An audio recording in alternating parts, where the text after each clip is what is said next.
जिसके दिल में दया का खजाना नहीं, उसको मानुष कहाने से क्या फायदा। नमस्कार दोस्तों, मैं अविनाश दास रेशनल कबीर यूट्यूब चैनल में आप सबका हार्दिक स्वागत करता हूं। साथियों, यदि चैनल को सब्सक्राइब नहीं किए हैं तो सब्सक्राइब जरूर करें, शेयर करके अपने सभी ग्रुपों में सभी साथियों तक पहुंचाएं, बेल आइकन को प्रेस करें, ऑल नोटिफिकेशन ऑन रखें ताकि हर नया अपडेट आप तक पहुंच सके। कमेंट जरूर लिखें दोस्तों और लाइक भी करें। जैसा कि आप जानते हैं, रेशनल कबीर यूट्यूब चैनल किसी भी जाति, धर्म, संप्रदाय या व्यक्ति विशेष को आहत पहुंचाने के लिए क्रिएट नहीं किया गया है। इस चैनल का परम उद्देश्य है कि तर्कशील सोच, वैज्ञानिक सोच जन जन में विकसित हो और साथ साथ जो है दया का, प्रेम का, करुणा का संचार हर दिलो दिमाग में हो, ताकि हम जो है मानवता में जीवन जी सकें और एक दूसरे का सहारा बन सकें, नफरत की दीवार तोड़ सकें और छोटी जाति, बड़ी जाति, ऊंची जाति, नीची जाति, लिंग भेद, भाषा भेद, क्षेत्र भेद, ये जो नफरत की तमाम भेद हमारे दिलो दिमाग में छाए हुए हैं, ये नफरत को समाप्त करने के लिए दोस्तों ये चैनल जो है इस कार्य में सहयोग करता है देश का, और जो भी चैनल इस कार्य में काम करते हैं वो सबका स्वागत भी है। साथियों, मैंने एक फिल्मी गाना गाया शुरू में, जिसके दिल में दया का खजाना नहीं, उसको मानुष कहाने से क्या फायदा।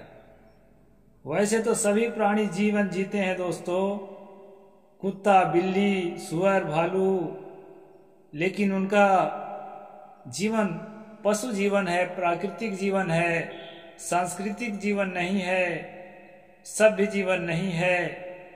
मनुष्य होने का मतलब है कि हम सभ्य हों, तर्कशील हों, चिंतनशील हों और विवेक करके सही और गलत को समझ सकें, और किससे देश का हित होना है और किससे देश का अहित होना है, देश दुनिया की भलाई के लिए हमको जीना चाहिए। साथियों, जैसा कि आपको मालूम है, हर रोज शाम को ये मनुस्मृति पर चर्चा होती है, तो ये मनुस्मृति लेकर मैं आया हूं दोस्तों। कल हम लोगों ने इस मनुस्मृति के तहत जो है ये जाना था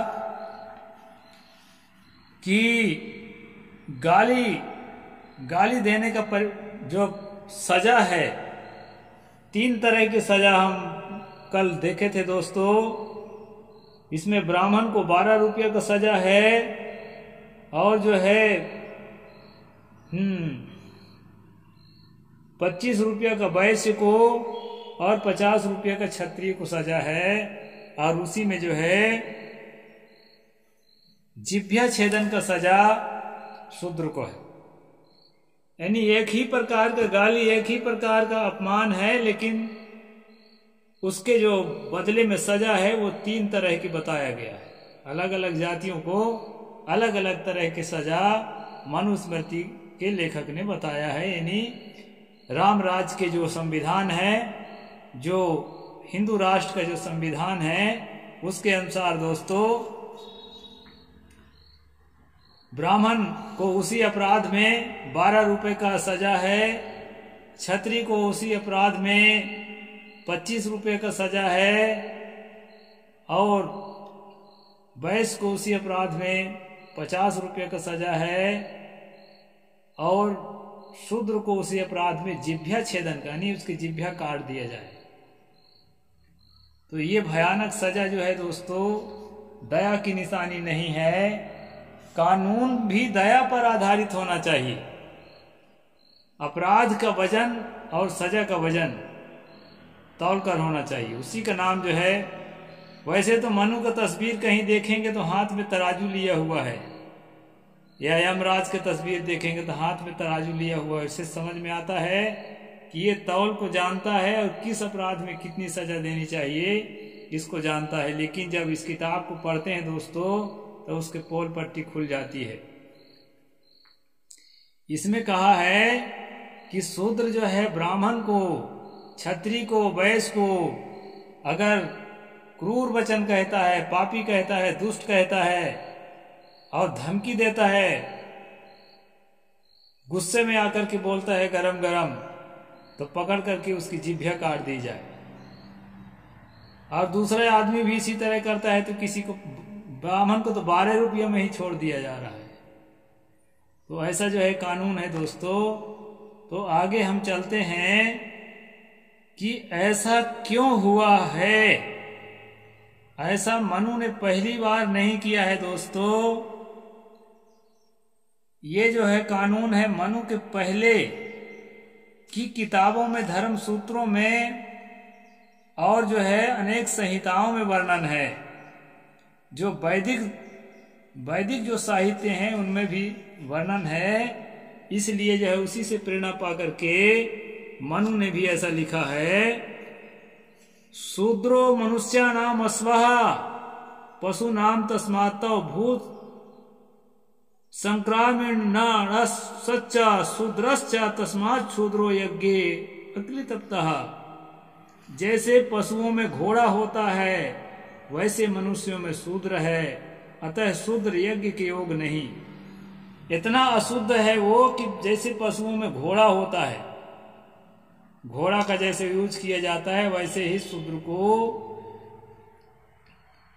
मनुष्यों में जो है शूद्र को घोड़ा के समान यूज करना चाहिए। ये इस तरह की वाणी जो है तैत्तिरीय संहिता में, जो वैदिक साहित्य है उसमें भी कहा गया है दोस्तों। और गौतम धर्म सूत्र में तो इसको मैं 1-2 बार आपको सुना भी चुका हूं। अन्यस्य प्रेष्यः कामोत्थाप्यः यथा कामबध्यः कहा गया है। अब दया कहाँ से उत्पन्न हो? दया उत्पन्न होना चाहिए थे धर्म से, और धर्म उत्पन्न होना चाहिए धर्म शास्त्रों से। तो धर्म शास्त्र ऐसी आज्ञा देते हैं, गौतम जी कहते हैं अन्यस्य प्रेष्यः, मतलब दूसरे के द्वारा प्रेरित करने पर ही शूद्र काम करे। अपने से बोलने का, सोचने का और काम करने का उसको कोई अधिकार नहीं है। अन्यस्य प्रेष्यः कामोत्थाप्य, उसको जहां ऑर्डर दे दो झोपड़ी बना के रहे, और जहां से ऑर्डर दे दो उखाड़ करके झोपड़ी चले जाए। यथा काम बध्य है, आवश्यकता जितनी हो, नरबलि चढ़ाना हो उतने को जो है मार करके उनको जो है खत्म कर दो, उतनी संख्या में। मतलब कीड़े मकोड़े की तरह जो है जीवन जीने के लिए ओबीसियों को बाध्य करो, SC STों को बाध्य करो, आज की भाषा में जिनको हम कहते हैं। तो इस प्रकार से दोस्तों इस कानून को फॉलो करने वाला मनु यदि कहता है कि कठोर वचन कहने पर शूद्र की जिह्वा काट दो, तो इसमें कोई अचरज की बात नहीं है। अब मनु के एक आध श्लोक और लेते हैं दोस्तों। कल हमने श्लोक नंबर 270 8वां अध्याय का पढ़े थे। आज अगला श्लोक पर चलते हैं। नाम जाति ग्रहम त्वेषां विद्रोहेण कुर्वतः निक्षेप्यो यो मयः संकुर्ज्वलानास्या दशांगुलः। ये 8वां अध्याय का 271 नंबर श्लोक है दोस्तों, पृष्ठ नंबर 283। मनु कहते हैं यदि शूद्र द्रोह से ब्राह्मण आदि द्विजातियों का नाम लेकर, द्विजाति का मतलब ब्राह्मण, क्षत्रिय और वैश्य, जिनको जनेऊ संस्कार होता है और जिनको जो है दूसरा जन्म माना जाता है, गुरु दीक्षा, गायत्री मंत्र दे करके, त्रिदंड धारण करके, और जो है विधिवत उपनयन संस्कार करके जिनको दूसरा जन्म होता है, ज्ञान का जन्म होता है, उनको द्विजाति कहते हैं दोस्तों। तो यहाँ पर बताया है ब्राह्मण आदि द्विजाति, ब्राह्मण और वैश्य, क्षत्रिय वैश्य जो द्विजाति हैं, दोबारा जन्म लिए हुए लोग हैं, ऐसे लोगों का नाम लेकर के और जाति ग्रहण पूर्वक बुरी बात कहे तो जलती हुई 10 अंगुल की लोह सलाका उसके मुख में डाल देनी चाहिए। कोई ओबीसी का आदमी अगर ब्राह्मण को, क्षत्रिय को, वैश्य को, कोई एससी एसटी का आदमी अगर ब्राह्मण को, क्षत्रिय को, वैश्य को दुर्वचन कहता है, गालियां बकता है, तो लोहे की जो सरिया है, राड, लोहे का छड़, 10 अंगुल का छड़ आग में गर्म करके उसके मुख में पकड़ करके डाल दो, ये सजा है। दोस्तों, ये कहने में बड़ा आसान लगता है। थोड़ा सा गरम लोह का सलाका जो है, आप गरम करके थोड़ा हाथ उसके नजदीक ले जाके देखिए तो आपको महसूस होगा कि ये कितना सरल होगा। मैं मानता हूं गाली देना तो गलत है, ब्राह्मण भी गाली दे तो भी गलत है, गाली किसी को देना गलत है, लेकिन इसका अर्थ यह नहीं है कि गाली गलौज के सजा में लोहे का गरम सरिया, गरम राड, गरम छड़ को जो है उसके मुख में डाला जाए। इस प्रकार सजा दोस्तों इसमें शूद्र के लिए लिखा है। अगर ये सजा है ही गाली देने का तो एक बार माना जा सकता था, लेकिन यह केवल शूद्र के लिए क्यों है? तो मैंने जो गौतम धर्म सूत्र के जो वाक्य बोला है, अन्यस्य प्रेष्या कामोत्थाप्य यथा काम बध्या, जितनी की आवश्यकता हो, जितनी तुम्हारी कामना हो, उतने को वध भी कर सकते हो। यानी वध करना भी एक मामूली लकड़ी काटने जैसी बात है, घास काटने जैसे। तो इस प्रकार के दोस्तों ये हिंदू राष्ट्र का, राम राज के जो संविधान है मनुस्मृति, उसका कठोर कानून है। और अगला कानून एक और बता देता हूं दोस्तों, धर्मोपदेशम दर्पेण विप्राणामस्य कुर्वतः तप्तमासे च तैलम वक्त्रे श्रोते च पार्थिवः। यदि शूद्र अहंकार वश किसी ब्राह्मण को धर्म का उपदेश करे तो राजा उसके मुख और कान में खौलता हुआ तेल डलवा दे। यानी धर्म की बात कहने को भी हक नहीं है। यदि कहीं से सुन लिया या पढ़ लिया या अपने चिंतन से पैदा कर लिया अच्छी अच्छी बातें, लोक कल्याणकारी बातें, चलो गाली देने के लिए लोह सलाका का सजा तो तुमने निर्धारित कर दिया, तो गाली तो गलत है ही है। हम एक बार कहते हैं कि हाँ भाई गाली दिया तो लोह सलाका गरम गरम उसको मुख में डाल दो। लेकिन अगर धर्म का उपदेश कर रहा है, प्रेम से बोल रहा है कि समता से जियो, प्रेम से जियो, एक दूसरे का दिल जुड़े, एक दूसरे को क्राइम से रोको, नीति का सदाचार का आलंबन लेकर के जीवन जियो, इस तरह के अगर कोई उपदेश दे रहा है तो ये कैसे औचित्य होता है कि उसके मुंह में और कान में खौलता हुआ तेल डाल दे। दोस्तों इसका लिंक जुड़ता है एकलव्य के कहानी से और शंबुक की कहानी से। शंबुक ने यही किया था कि उपदेश देने की हिम्मत किया था, यानी अपने आसपास के लोगों को ज्ञान के शब्द बोलने लगा था और शूद्र था, शस्त्र विद्या सीखने के प्रयास कर रहा था एकलव्य।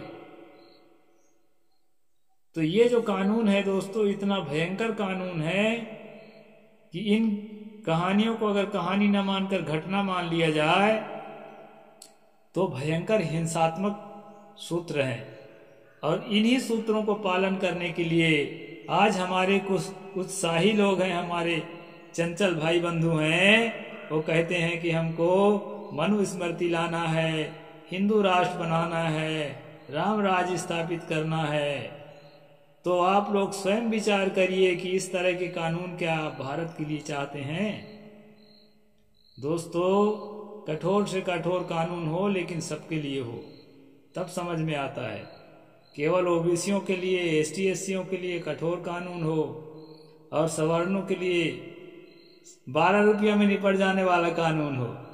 जेब से बच्चे का चॉकलेट खरीदने के लिए 12 रुपया रखा है, उसी को निकाल के कोर्ट में जमा कर दे, छुट्टी कर ले। तो ये पागलपन है दोस्तों, इसलिए मैं एक्सपोज करता हूँ मनुस्मृति का। और जो है आप पिछला स्ट्रीम भी देखिए, और अभी जब तक चलेगा तब तक इसी पर चलाऊंगा। अभी 8वां अध्याय है, 12 अध्याय की किताब है। इसके बाद फिर कोई दूसरी किताब का अवलंबन लेंगे दोस्तों। साहेब बंदगी, जय जोहार, जय भीम, जय भारत।